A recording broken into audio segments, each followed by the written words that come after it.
In 2002, we determined we have way outgrown this.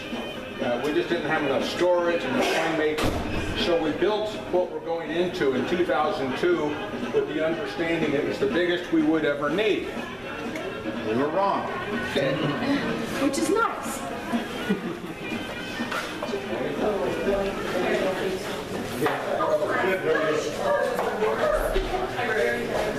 Did you have in mind the size you would want to get to? Not a close.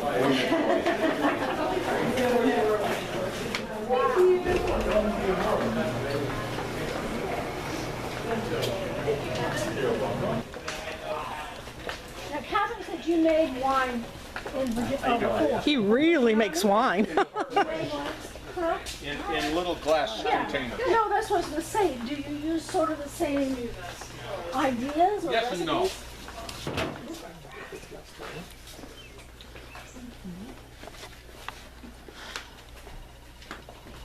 Is that part of the tour? He's gonna load it in the truck. Any questions? Putting us to work. We're done. Nice tour, John. I appreciate that. Well, I mean, if you have any questions, So informative. I'll be glad to answer them. When we built the place, we wanted an outdoor place to do the crushing and destemming. Now, wine isn't actually made here. It's made up there. Grapes develop their richness, their flavors, their sugars and everything.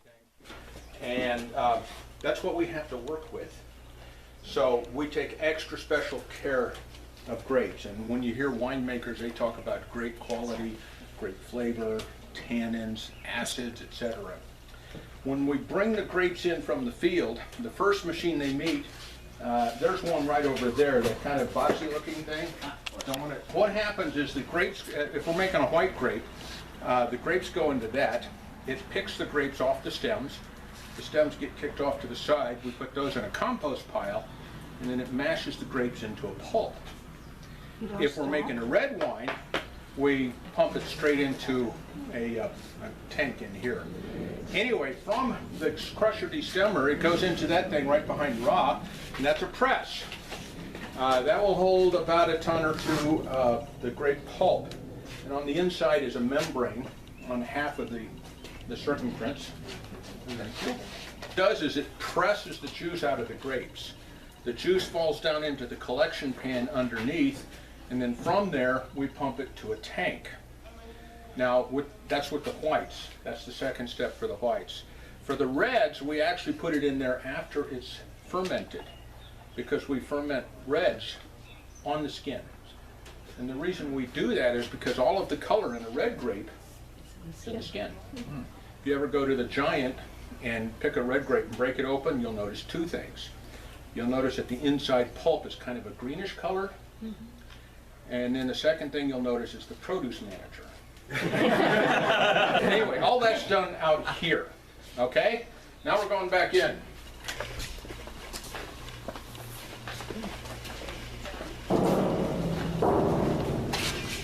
We're going to kind of mix back and forth between red and white.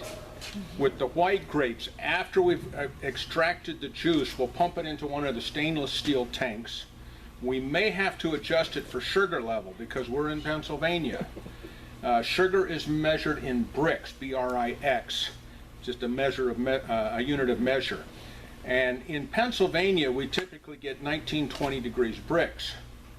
California, they get like 27, which is why their wine is typically higher alcohol.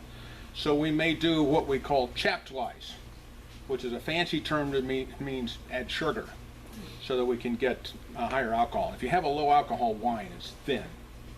Anyway, we'll blend it with sugar if we need to. We may have to adjust the acid, and we'll throw in the yeast, which is called pitching yeast.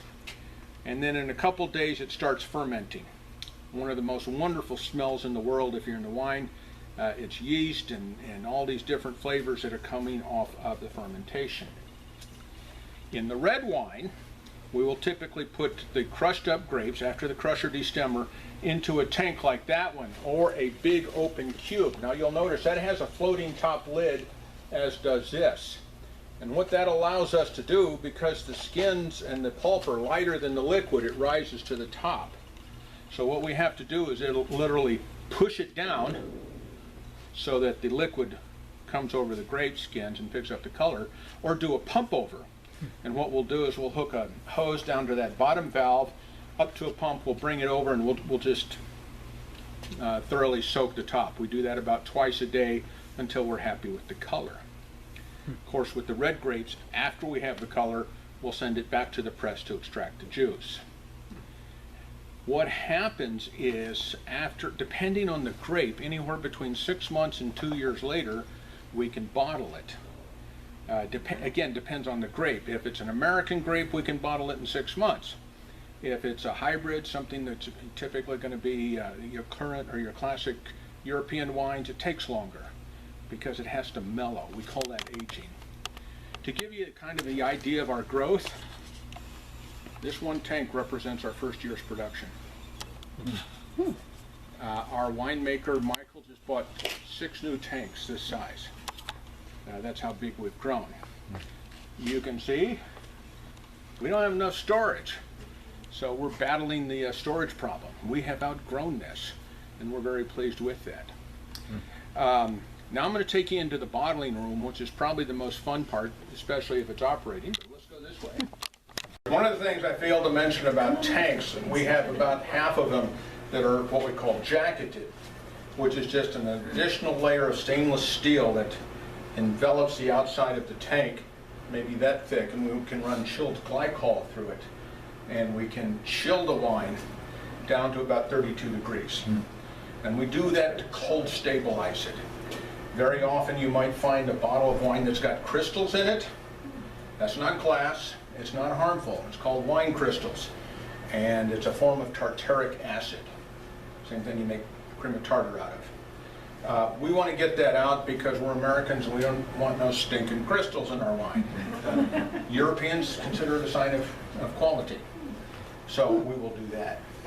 Now on bottling day, what we used to do is we had a 6-spout filler, gravity filler, that we'd have over against that wall.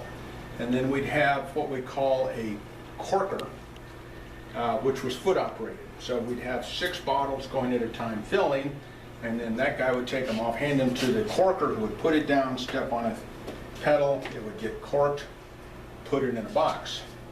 Sometime later, prior to labeling, we had to, or prior to selling, we had to label it and put on those decorative capsules. That does not have one. So that was purely manual. Peel the label, stick. Peel the label, stick. You have to put the capsule on, which is heat shrunk. Put the capsule on, get a glorified hair dryer, do that. With the bottling and corking, we could do probably 30 cases an hour. With the labeling, maybe 12. So our effective rate of production was 12 cases an hour. When we were making 2,300 gallons of wine, not a problem. We make about 35,000 now. So about 10 years ago, we bought this. One of the best decisions we made. Helpful hint. When you get a major piece of equipment, make sure it'll fit into the room. Because it took us over 4 hours to get it in here. 10 minutes to get to the corner, the rest of the time around the corner. Lift, shove, move around, etc. We got it in. Anyway, when we bring things in, there's a way to bring the wine directly from the tank to this machine. It goes up in here. What we do is we put bottles down, a case at a time on here. There is on here a conveyor belt, and that thing is constantly moving. It picks up the bottles, comes here, it gets a shot of nitrogen. If there's any dust in the bottle, it'll blow it out, and then it fills the bottle with nitrogen, which is an inert gas, so it will not react with the wine. Oxygen or air is an inert gas. Anyway, we don't want oxygen in contact with the wine because it can oxidize it and taste bad. It comes back over here to this carousel. As it goes around, each of these lifts up. You can see the little pedestals. As they go around, they go up. The bottle pushes this up and it fills. By the time it comes around to this, it's filled. Back over here to this carousel. This is a leveler, so that we have about the same amount of wine in each bottle. This is a corker. If you look in there, you can see a cork right here. This white thing he pulls back, cork drops down, gets pushed forward down into here. Inside here are 4 stainless steel jaws, which uniformly squeeze that cork to about that size, and this pushes it down into the cork, or the bottle. Back onto the conveyor belt, then we come back over here. If you look carefully, you can see some silver capsules up there. This thing will pick up the capsule, drop it, drops down onto the bottle. This is a heat shrinker. Down and up, uniform shrinkage.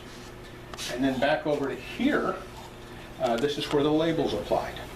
Comes here, it gets pushed forward, turns around, the label is applied. We can do both 1 label and 2 labels. We have to change it. And then out the back side. The last guy inspects it according to our quality control metrics here, and then puts it in a case. Start to finish, we can do about 100 cases an hour. Nice. And it's not like a whole lot of manual labor, except this guy. 2 people can operate it considerably faster than the hand method. And then we'll put it on a pallet, take it out to the storage area. That's kind of our process. Any questions? Where do you sell it? Most of it is sold here. We also have a shop in downtown Gettysburg. We have a shop in Hanover at the farmers market. We have a shop at a local bed and breakfast in Fairfield. We've started carrying it in the state stores. We have a distributor, yeah, not many. I haven't seen it, so Well, I was it just doesn't wondering. go away far because we have to deliver to the state store. We can ship in Pennsylvania. They keep telling you can't receive wine in Pennsylvania. That's wrong. A Pennsylvanian can receive wine from the Pennsylvania winery. Inside. Okay. They are not enforcing the shipment from out-of-state wineries, but they won't tell you it's okay because it's still illegal. We also have a distributor who distributes to some places in Maryland. So we're always looking for profitable.